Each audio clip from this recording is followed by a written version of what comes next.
Hi everyone, this is Yana. Today's video was supposed to be an inspired by Pinterest one, but to be honest, instead of having an image as an inspiration, I felt inspired by a new Hero Arts and Basic Gray stamp set.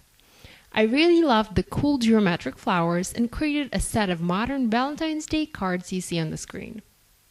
Here's the stamp set that I will be working with today.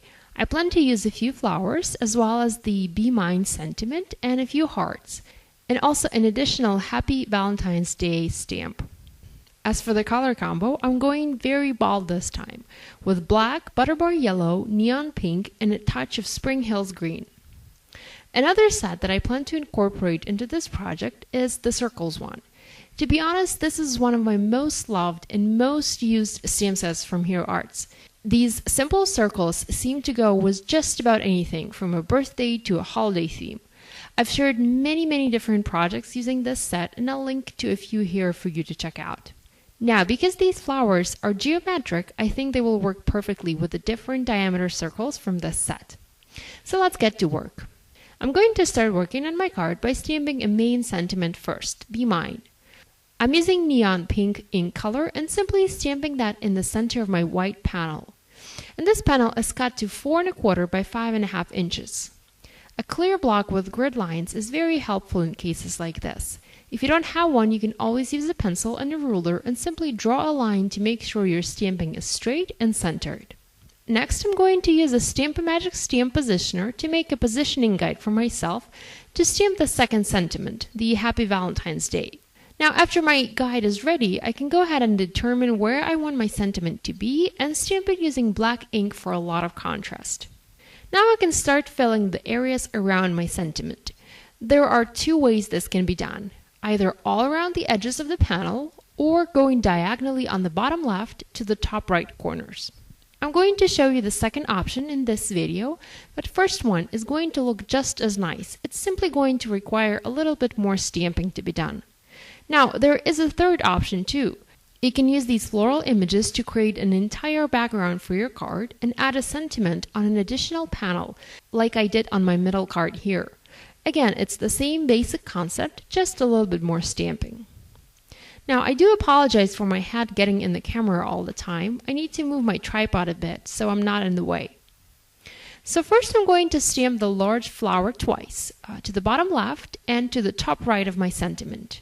Next, use the 3 circular flowers and stamp those next to the one on the bottom left, just slightly overlapping the 2 images. Next, moving on to a third image, another flower, and also stamping it at the bottom and another one at the top of my panel. You can see I'm rotating my paper instead of twisting my hand. I find it easier this way. I also have my panel attached to a piece of printer paper. I used removable adhesive and taped it down as I didn't want it to move. Now I'm going to use the 2 smaller flower images from the set and fill in any gaps that I have on my card. Just stamping a few here and there, trying to keep a number of each flower to an odd one. Now I also felt I had too much space there at the top, so I went back with the 3 large flowers and stamped those there just to fill that area in. So by using this simple concept, you can either create a diagonal design like this one here, stamp images all around the edges of your panel, or have the entire geometric floral background. Just make sure to alternate the different flowers. Now, because this is a Valentine's Day card, I'm going to stamp a heart. I'm using a yellow butterbar ink from Hero Arts and going to position my heart visually behind the stamped sentiments.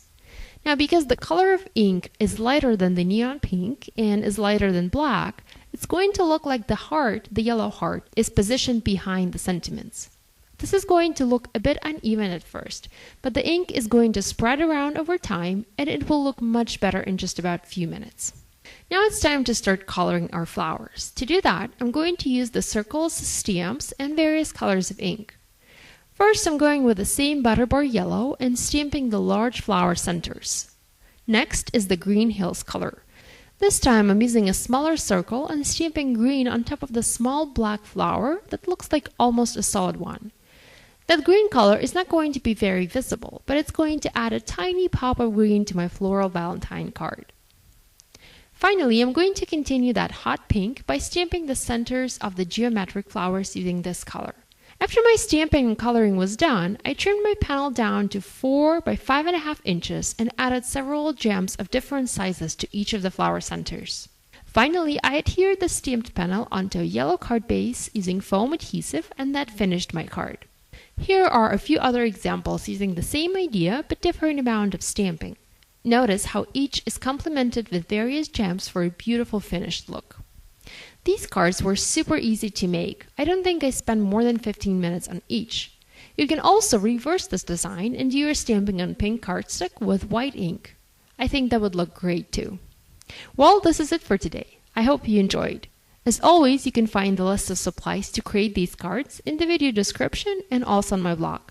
If you're looking for more videos using products from Hero Arts, be sure to check out the link you see on the screen. Until next time, bye!